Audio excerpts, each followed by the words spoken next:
नमस्कार, आपलं सगळ्यांचं स्वागत आहे डबल अकॅडमी पुणेमध्ये. आरोग्य विभागमध्ये लॅब टेक्निशियन किंवा प्रयोगशाळा सहाय्यक हे 2 पदं त्या ठिकाणी असतात. तर या पदासाठी तांत्रिक घटकाचा सिलेबस काय असतो त्याची संपूर्ण माहिती आपण पाहणार आहे.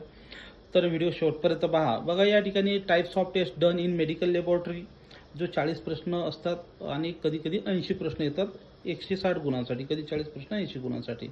तर सध्या 80 प्रश्नच येणार आहे DHSमध्ये, त्यामुळे तुम्ही त्याची तयारी करायची. हे सर्व लेक्चर्स, या सगळ्या नोट्स आपल्याकडे अवेलेबल आहेत. ई बुक स्वरूपात अकॅडमी ॲपवर जाऊन तुम्ही डाउनलोड करू शकता. Type of test in medical laboratory, name of equipment in use lab, housekeeping and cleanness in laboratory, method of chemical disinfection, method of sterilisation in lab equipment, how blood sample कसे घेतले जातात, blood sample जे आहे ते labelling कशी केली जाते, quality control कसं केलं जातं, इन्व्हेंटरी कंट्रोल कसं केलं जातं, बायोमेडिकल वेस्ट मॅनेजमेंट. तर हे सर्व 10 घटक आहेत.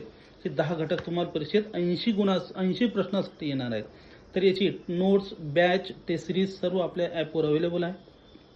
ही ऑफर आहे 1111 रुपयामध्ये तुम्हाला वर्षभर तुम्ही बॅच आहे. 25 मे शेवटची तारीख आहे. ज्यांना जॉईन करायची त्यांनी पटकन ॲप डाउनलोड करा. प्रयोगशाळा तंत्रज्ञ किंवा प्रयोगशाळा सहाय्यक बॅच जॉईन करा. LSO सुद्धा बॅच आपल्याकडे अवेलेबल आहे, ते सुद्धा घेऊ शकता. अधिक माहितीसाठी 83 29 588 625 या नंबरवर कॉल करून पटकन आपली ॲडमिशन बुक करा. व्हिडिओ शेवटपर्यंत पाहिल्याबद्दल धन्यवाद. थँक्यू.